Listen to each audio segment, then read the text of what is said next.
Hey Jin, welcome back. I can see you've got this order of operations problem from that Reddit post.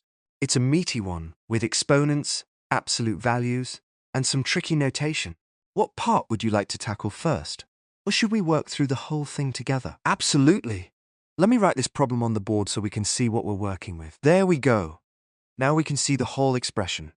Where should we start?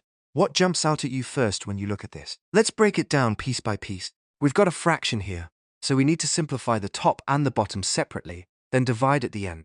What do you notice about the bottom part? What's the absolute value of -6? Perfect! Now what about that other part on the bottom? The absolute value of -2.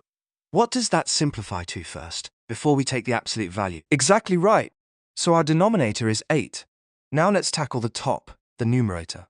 What should we handle first up there? Good thinking! And inside those brackets, we've got parentheses with exponents.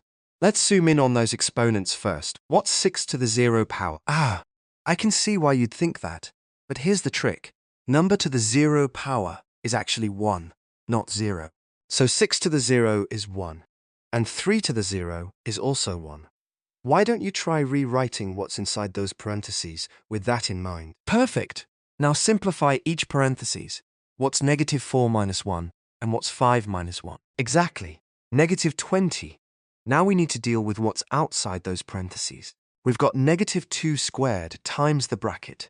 What does -2 squared equal? You're absolutely right to be careful here. This is a super common tricky spot. Since there's no parentheses around the -2, we treat it as negative times 2 squared. So 2 squared is 4. Then we apply the negative, giving us -4. So what do we get when we multiply -4 times -20? Let me check that with you. When we multiply two negatives together, what happens to the sign? Exactly, +80. No worries, you caught it.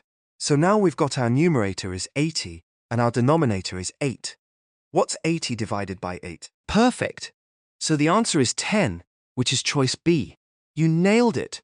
The key things to remember here were that any number to the 0 power equals 1. And that -2 squared without parentheses means we square the 2 first, then apply the negative. Does that all make sense now?